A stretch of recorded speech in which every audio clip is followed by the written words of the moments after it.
This is Handle the Shit, the podcast where septic gets strategic and business gets real. I'm Tanya Wilson, CEO of HomeField East Valley, and me and my crew are here to help you run a business that doesn't run you. We're not guessing, we're in it. Grit, mistakes, wins, real shit from the field and the office. The stuff no one tells you about, but all the things you need. It's not just theory, it's not just hype, it's just what works. Are you ready to build the septic business of your dreams? Welcome to Handle the Shit podcast.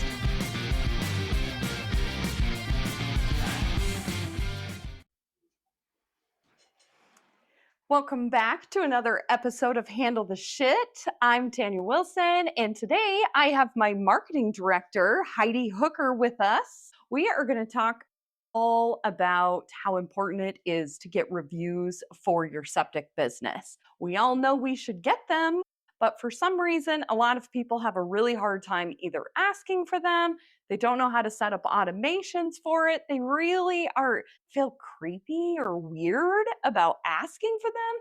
So we're going to talk and address about all those things and why it's so incredibly important if you ask every customer those little one-star reviews, because we all know if we're human, we're going to get them. They don't hurt so much. So Heidi, thank you so much for being on the podcast today. So excited. Tell our audience a little bit about what you do here at HomeField East Valley as far as your marketing position here. And then a little intro, if you will. And then we'll just jump into and have a conversation about why it's so important for septic companies to ask for reviews and how to do that. Sure. So as you said, I'm Heidi. I am the marketing director. So I've got my hands in a little bit of everything. Of course, we do social media, which is huge. We'll get into that later. That's a whole nother episode. Yeah. But the importance of social media reviews, as she said, I do a lot of behind the scenes, which we just had our awesome photo shoot today. My gosh, it's going to be so good. Yeah, it's to do with everything that and what this brand represents and really telling a story for HomeField. People don't want to just see, we're HomeField, that's great. They want to see the people behind the scenes. They want to see faces. They want to get to know you. And like you've heard Tim say, so much, we're like a family here, and it's so true. So I think just, portraying who we are and just telling people what we do, but having fun in the industry. Yeah. A lot of people are like, well, what's marketing for a septic company? Yeah, like what do you even do? Yeah. Well, yeah, I talk about shit. I handle the shit. But it's so fun to see, the personalities come through, the different things that we have going on here, our goals, we're people too. It's not like Tanya said, it's not just an industry that we fall into because there was nothing better for us. Like, hell yeah, I want to market for a septic company. This is something that no one's doing. And there's so many people that have that misconception of what it is, the industry, the guys come to your house, he pumps their shit and he takes off. Like, no, it's so much more to it than that. We're all about education, customer education. We want them to understand what's going on, why we're doing something, and have fun with it because there's shitty jobs and we got to do them. Someone has to do it. So why not have fun with it? Yeah. Shitty jobs are good jobs because there's never going to be a lack of shit. Everyone shits. Period. Well, let's dive into a little bit about why we work so hard to get reviews. We are one of the younger septic companies in the Valley. We've been around almost 8 years in July. Yep, Isn't that crazy? Super exciting. I can't believe it. Super, super cool. We have more reviews by at least 2 times now. Of companies that have been around for 40 years. Why do you think that is? The biggest thing, automation and not being afraid to ask for those reviews, which it's hard sometimes. You're like, well, you just kind of think, well, I'm tooting my own horn all the time. Well, you should. If you're doing a good job, let's talk about it. So I think the biggest thing is the guys, getting to know the customers and, leaving a card with them. Hey, I'd really love it if you could leave a review if you're happy with my service. But I don't even think we have to say if you're happy with my service. We know what's going on when we're at those jobs because we care so much. So it's automating it, which super simple. We use Podium. The job gets finished and that communicates with our system that we use and it sends them that review invite. It's just a quick, simple, hey, 30 seconds, will you take your time, quick review this? But you have to make it so simple. Set it up for people where all they got to do is click the button, leave you that quick review. And as we know, so many people book us because they're like, hey, we saw your good reviews. Yeah. And I mean, that's what you need to do to spread the word. And it helps on so many levels. People feel confident with your business. They want to use you because they understand that you're knowledgeable. And I feel like as we grow and have, come into HomeField and everything, it's super important coming into a rebrand too. So then you spread the word, and it also helps talk to Google and, Yeah. get to know who HomeField is. Yeah. Reviews, speaking of Google, reviews are a very, very important part of SEO for your business. And I don't just say just for your website, because I'm talking about your Google business profile, formerly known as, what was it called? We call it GMB. GMB. Yeah, Google My Business or Yep. something.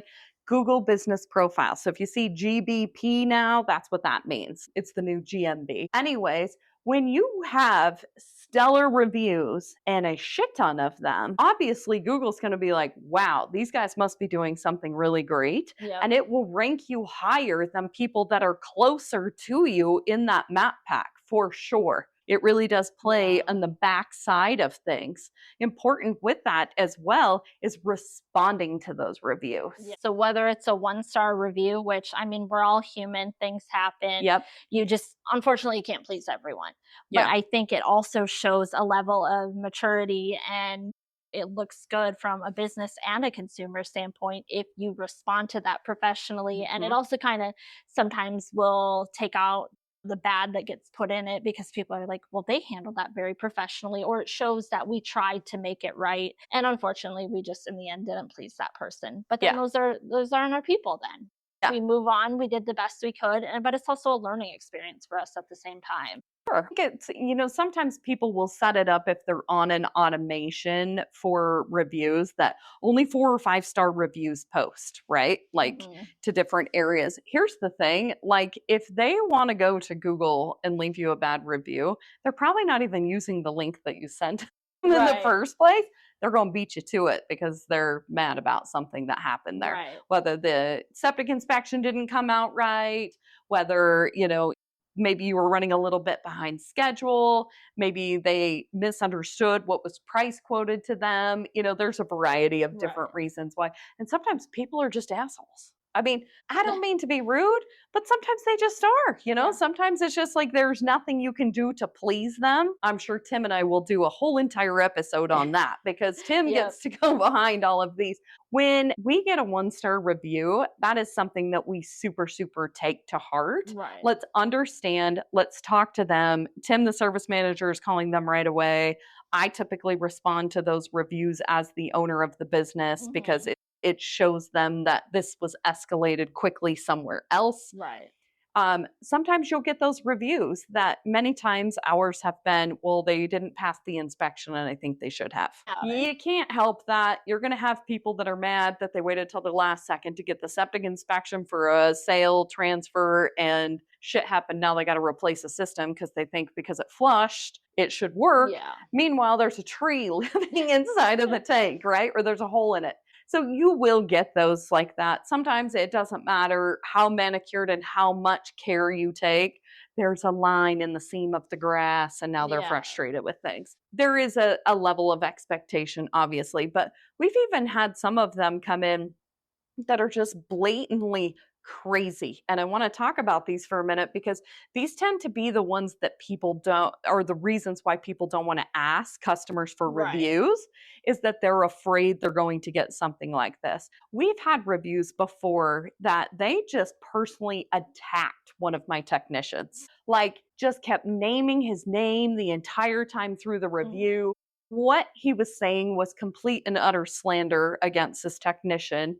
And it was just heartbreaking to even read that, because this, again, was a real estate transaction that did not go well. They were unable to find the tank. It was a very, very old property. This guy is like a ninja at finding tanks. So if he couldn't find it, there was a big issue. But always offer, we've got to run a camera, we've got to do something else, we got to be able to locate this. We just can't do it right now. But being able to take to Google and be really diplomatic in the way that you respond. But if people are like literally assholes to you on that review, here's my advice for you. Take that review, that you have, copy that sucker, put it into Chat GPT. If you don't know what that is, there'll be a million episodes on this too, on how it will help your business. Go into Chat GPT's AI, post the review, and then give them context about what actually happened at the job site. Like type it into Chat GPT and say, please write me a response for this. You can even tell it to talk in a certain tone.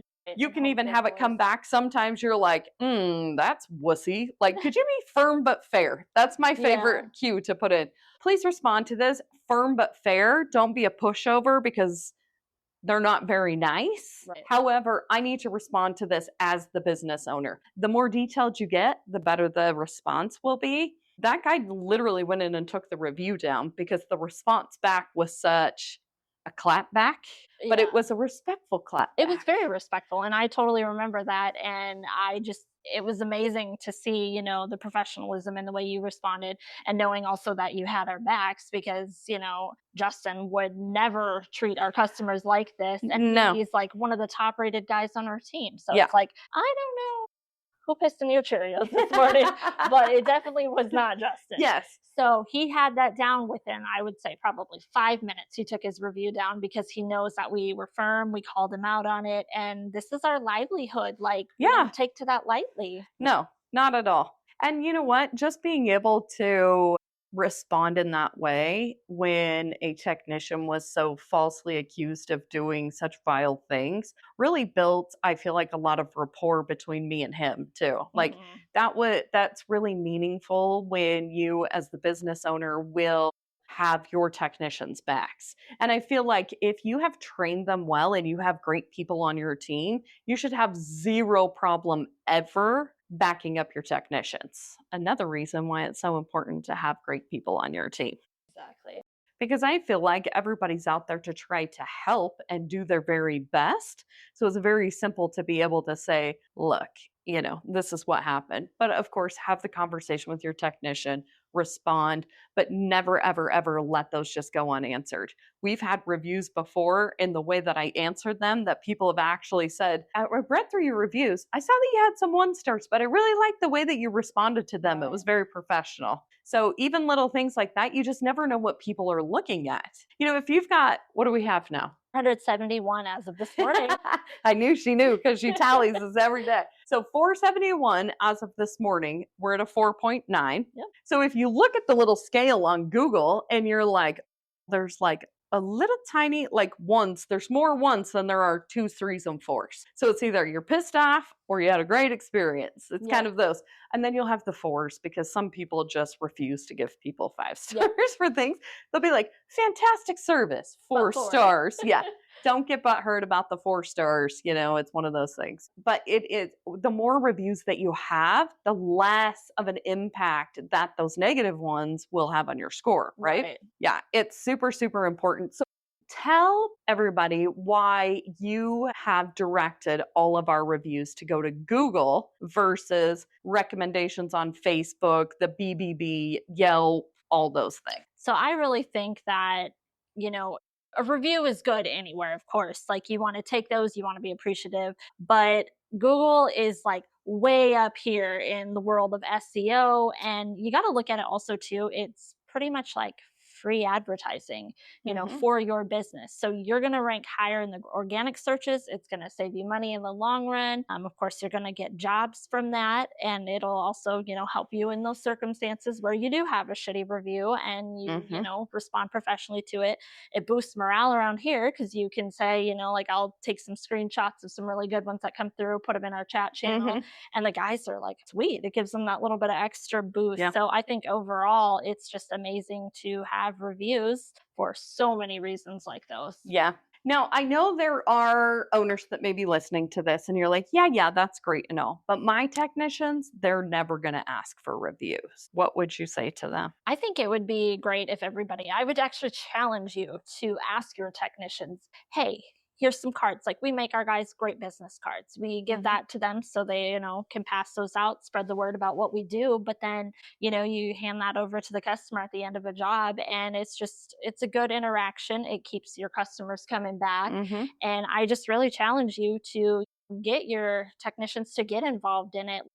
take some pride, take some sense of, responsibility. And it's like almost like ownership in a way that, I did that job and look at this review that I got for Yeah. us. Like I just say, do it.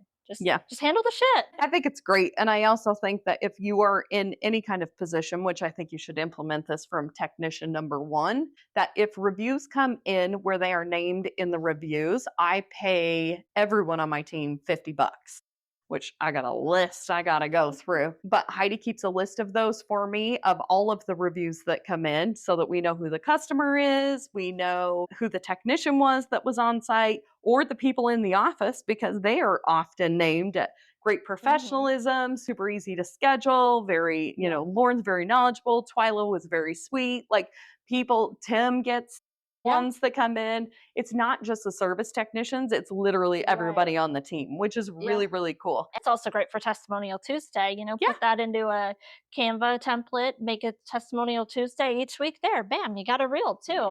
Look at this. Heidi's going to teach you all kinds of stuff. There's multiple reasons why you want to have those. And we mentioned Podium, which is a program that we use. I'll put a link for that program in the show notes. I have a couple other suggestions for you as well. I'll also link those in the show notes.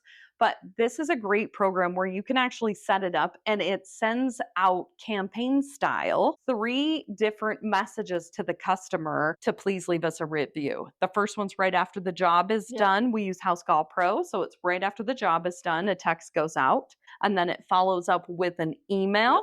And then I believe it's a secondary text that goes back out after that. Now, at any point in time, if they leave a review, it won't continue to keep asking them. So it opts them out of the funnel. So it's really important to do that because the majority of our reviews that come in are from that second email or that second text. Yep, they need that little extra nudge sometimes. Yeah. Sometimes they need the nudge. Sometimes they're still in the moment of what's going on. They're like, busy, job just got done. I'm hurrying and doing something else because I've been busy doing this. So it is really nice to do that. Whenever I get those too, sometimes I'm like, oh, yeah, let me do that later. And then I forget. Yeah.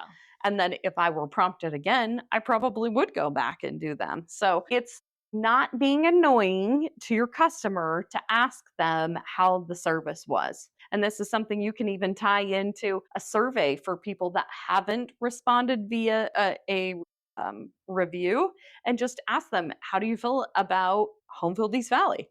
How do you feel about, Turner Septic or whatever the septic company is? How do you feel about it?